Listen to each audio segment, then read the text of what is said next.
When General Motors put a 1,200-pound sledgehammer in a pickup, they created a mechanical outlaw that the EPA spent the next decade trying to kill.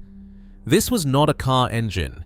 It was the Detroit Diesel 6.2-liter, a massive, high-compression iron giant designed for military Humvees and industrial generators, not civilian driveways.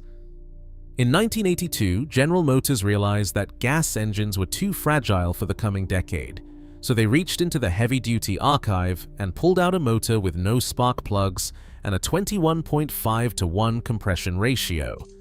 It was a one-wire survival asset that could run on everything from diesel to jet fuel. Owners loved the 20 miles per gallon efficiency and the forever iron block, but the government saw a smoke-belching monster they could not control. Was this engine a flawed masterpiece, or a deliberate act of corporate defiance against the rules of physics?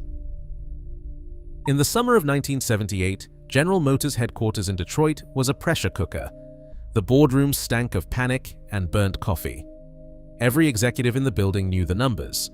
The Oldsmobile 5.7-liter diesel had detonated General Motors' reputation. Warranty claims flooded in, tens of thousands of engines dying young, head bolts snapping, crankcases splitting, fuel lines weeping. The so-called Lemon Law was born from this disaster. At the exact moment America's drivers needed answers to the oil crisis, General Motors' flagship diesel became a punchline. The oil spike of 1978 hit like a hammer. Gas prices soared, and corporate average fuel economy standards meant that every gallon mattered. The EPA Office of Transportation and Air Quality was tightening its grip, unleaded mandates and emissions rules stacking up like sandbags. Inside the glass towers, General Motors directors issued a memo dated June 1978, stamped urgent. Build a diesel that could deliver 20 miles per gallon in a 3/4-ton truck, no loss of payload, ready for war or peace. The language was clinical, but the intent was not.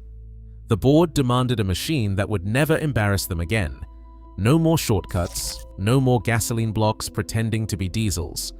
The directive fell to Detroit Diesel Allison, General Motors' heavy-duty division, the same crew that built engines for tanks, buses, and industrial generators. Chief Engineer William M. Hughes was handed the smoking file. The task force met every 2 weeks, the minutes thick with phrases like "no compromise on durability" and vetting by Detroit Diesel Allison Engineering. The project was codenamed M6. The goal was a V8 that could survive a war, sip fuel, and never beg for mercy. By October 1979, the first prototype hit the dyno at the General Motors Powertrain Lab in Flint. It returned 21.3 miles per gallon at 55 miles per hour, enough to satisfy the board's 20 miles per gallon war-grade mandate. But the urgency never let up. Moraine, Ohio was tapped for casting and assembly, a $45 million retrofit announced in March 1980 to turn a regular plant into a fortress of iron and steel. The message was clear: General Motors would not risk another Oldsmobile debacle. The next diesel would be a 1,200-pound sledgehammer forged for survival, with no quarter given to cost cutters or corner cutters. The board's memo did not just set a target, it lit a fuse. Moraine, Ohio, July 1981. The old assembly lines did not just get a fresh coat of paint. They were gutted, rebuilt, and rearmed. GM poured $45 million into the concrete, transforming a standard auto plant into an industrial fortress built for one mission: casting and assembling the most overbuilt light truck diesel America had ever seen. The staff called it the sledgehammer, half in awe, half in fear. The pilot run, 150 blocks, each one tagged, measured, and checked, rolled out under the flickering glare of sodium lamps. Every block was a promise: no more Oldsmobile shortcuts, no more corporate shame. Detroit Diesel Allison engineers stalked the floor, clipboards in hand, recalibrating decades of military know-how for a civilian world. The air stank of burnt sand and hot iron as the new high-pressure casting lines hammered out blocks thick enough to survive a war. Plant manager Robert K. Miller signed off on every shift, his signature on the production log a quiet dare to the ghosts of the 5.7-liter disaster. Moraine's newsletters from that summer red like dispatches from a front line, celebrating the arrival of the vertical forging press and the new diesel-specific cooling system, hardware that would later let the engine survive the desert heat of a Humvee convoy. AM General's procurement team, led by Laura S. Fisher, watched the pilot blocks with a soldier's eye. They needed an engine for the M998 Humvee, one that could take the abuse of dust, heat, and bad fuel. The Aberdeen Proving Ground ran a 500-hour torture test on the 6.2-liter, logging a 98% mean time between failures. The final verdict, the Moraine block, passed. The Army signed the procurement contract that August. The same engine, with only minor tweaks to the mounts and cooling, would power both the Humvee and the K-Series pickup. By July 1981, low-volume production was underway. The pilot run gave way to a steady drumbeat, each block a slab of iron, each assembly a small act of corporate redemption. Moraine did not just build engines, it built the backbone of GM's mechanical counterattack, a 1,200-pound sledgehammer born in a plant where every shift knew the stakes and every casting carried the weight of a promise, never again. Inside every 6.2-liter Detroit diesel beats a mechanical brain, one with no wires, no code, no mercy. The Stanadyne DB2 injection pump, perched like a steel heart in the valley of the block, is all cam-driven muscle and springs. No sensors, no circuit boards, just a calibrated plunger that meters out 6 to 12 cubic millimeters of fuel per cylinder, every cycle, every time. The only wire it needs is for the fuel shutoff solenoid. Once you fire it up, you could toss the battery in a pond and keep rolling. That is the one-wire rule. As long as the engine is spinning, you are off the grid. When you twist the key on a K-Series pickup, the wait to start light flickers, a warning from another era. Under the hood, the glow plugs heat up, the high-torque starter motor spins, and then the DB2 pump snaps to life. Fuel, cold and thick, laced with whatever passes for diesel in 1982, shoots through hard lines at 1,600 pounds per square inch. It hits the Ricardo Comet 5 pre-combustion chambers, a British design smuggled into the heart of American iron. Each chamber is a toroidal pocket shaped to whip air and fuel into a violent swirl. The result is not a gentle burn, but a controlled detonation, 21.5 to 1 compression, enough to turn low-grade fuel into raw torque and to make every start sound like a hardware store accident in slow motion. The sound is not a rumble, it is chaos, like marbles in a dryer, the clatter of 8 pistons hammering against fate. The Comet 5-chamber geometry amplifies the violence, scattering the explosion through a swirl that is more riot than ballet. This is why the 6.2-liter idle is unmistakable. It is not a purr, it is a warning. Mechanics joke that you can hear a Detroit diesel start up from 3 parking lots away, right through the fumes of lukewarm automatic transmission fluid and diesel soot. The DB2 pump is timed to the camshaft with a precision that borders on paranoia. One scribe mark out of alignment and the engine turns from sledgehammer to grenade. But get it right, and the fuel delivery is flawless, mechanically metered, immune to electromagnetic pulse, and able to run on everything from highway diesel to Jet A, even contaminated fuel scavenged in the field. That is why the Army wanted it in the Humvee and why Moraine, Ohio built every block like it was going to war. This engine does not just survive abuse, it expects it. The cross-bolted main caps clamp the crankshaft in a death grip, insurance against the 21.5 to 1 compression ratio trying to tear the block apart from the inside. The DB2 and Comet 5 together create a combustion event so violent, so efficient, that the Environmental Protection Agency Office of Transportation and Air Quality would spend the next decade trying to regulate it out of existence. But for the first time in General Motors diesel history, the violence was by design, and every clattering start was a reminder that this was not just an engine. It was a weaponized answer to the failures of the past, built to survive a war, and loud enough to make sure everyone knew it. Every block from Moraine, Ohio carried the weight of military intent. The so-called 1,200-pound sledgehammer was not just heavy, it was engineered for survival.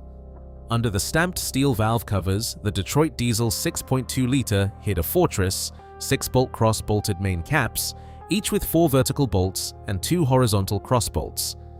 These were not borrowed from commuter cars, but from aircraft engines. Detroit Diesel Allison engineers trusted torque specs, 120 Newton-meters per cap, tightened in a precise sequence. One loose bolt, and the block could turn itself into shrapnel. This cross-bolt design let the 6.2-liter endure 21.5 to 1 compression and detonate low-grade diesel, surviving conditions that would destroy lesser engines. But the 6.2-liter was not a single engine. It split along a letter stamped on the block, J or C. The J series, built for the military and high-output civilian trucks, featured big intake runners, no EGR, and a cam profile meant for power. These blocks produced 145 horsepower and 370 pound-feet of torque, enough to pull a Humvee through sand or a K20 up a mountain. The C series, on the other hand, was the civilian compromise, smaller intake, EGR-equipped, restricted flow, and 130 horsepower at best. The difference was not just numbers. J-series engines rattled at idle, a metallic warning that this was no ordinary diesel. Every 6.2-liter shared the same core, the Stanadyne DB2 pump and Ricardo Comet 5 pre-combustion chambers. The DB2's only wire was for the shut-off solenoid. Once running, the one-wire rule meant the engine could keep going even if the battery died. Start it, and it would run through almost anything. The 1,200-pound myth? The engine alone, fully dressed, weighed about 750 pounds. Add the TH400 transmission at 135 pounds and the NP205 transfer case at 285 pounds, and the full drivetrain reached the legendary 1,200-pound mark. It was not just iron for its own sake. Every pound kept the block from tearing itself apart, built to survive abuse that would kill most engines. Yet even the sledgehammer had a weak point. The cross-bolted main caps offered insurance, but relentless pressure from high compression could crack the main webs, the iron bridges between bearing caps. If those webs fractured, the block could fail in an instant. Mechanics learned to watch for spiderweb cracks near the oil pan, especially in trucks that towed, hauled, or ran hot for hours. The J and C split was GM's balancing act between military power and civilian emissions rules. Both shared the same overbuilt DNA, but only one was built to skirt the edge of what the EPA would allow. When emissions rules tightened, the 6.2-liter became an outlaw, too tough to die quietly. Inside the EPA's Office of Transportation and Air Quality, the mood was clinical, but the intent was lethal. By 1985, agency analysts had amassed a decade's worth of tailpipe data, each sheet a quiet accusation. Diesel pickups, especially the ones carrying the Detroit Diesel 6.2-liter, were flagged for spewing particulate matter, PM, in quantities that made the regulators wince. The numbers were not abstract. EPA's own studies, published in the docket, showed that the average light-duty diesel truck was pumping out soot at levels far beyond what Congress had anticipated when it first wrote the Clean Air Act. The science was damning. Particles smaller than 2.5 microns, invisible but deadly, linked to everything from asthma to heart disease. The agency's response came in black and white. In 1987, the EPA issued a final rule, 0.01 grams per mile. That was it. No diesel pickup could legally emit more than 1/100th of a gram of particulate matter for every mile driven. The number was not chosen at random. It was the product of 1,000 lab runs, a line drawn in the sand after years of negotiation and industry pushback. The new limit was an order of magnitude stricter than previous standards, a regulatory sledgehammer aimed straight at engines like the 6.2-liter that ran without catalysts or electronic controls. The Stanadyne DB2 mechanical pump, with its hydraulic logic and 0 bytes of code, could not finesse its way under the threshold. Neither could the Ricardo Comet 5 chambers, no matter how violently they swirled the fuel. Inside GM, the news hit like a subpoena. The 6.2-liter was not just a heavy block of iron anymore, it was now a legal liability. Every engine that rolled out of Moraine, every K-Series pickup that left the lot, was now measured not just by its torque or fuel economy, but by the soot it left in the air. The fuse, once lit by the board's war-grade memo, was now burning at both ends. The reckoning arrived in a manila envelope stamped EPA, Office of Transportation and Air Quality, in November 1988. The language was cold, but the threat was real. General Motors was served a notice of violation for every Detroit diesel 6.2-liter that rolled out of Moraine, Ohio, its mechanical DB2 brain and Ricardo Comet 5 chambers now labeled as environmental contraband. The numbers were damning. Lab test sheets showed particulate matter, soot, bleeding out of C-Series pickups at 0.018 grams per mile, nearly double the new legal limit of 0.01 grams per mile. The penalty was $2.5 million in civil fines, a sum that landed like a steel fist in the boardroom. Compliance officers pored over the notice of violation, lips tight, calculators in hand. The EPA's order did not stop at the checkbook. General Motors was commanded to design and distribute retrofit kits, diesel oxidation catalysts, revised exhaust gas recirculation valves, and new emissions control hardware to every owner of a non-compliant K-Series truck. The scope was massive, nearly 5,000 pickups, each one requiring a kit, a service bulletin, and a paper trail. The retrofit was a technical band-aid, not a cure. Mechanics grumbled about the complexity, the parts shortages, and the warranty disputes that followed. The sledgehammer, once a symbol of mechanical defiance, was now a compliance liability. For General Motors compliance teams, the message was clear: survival meant evolution.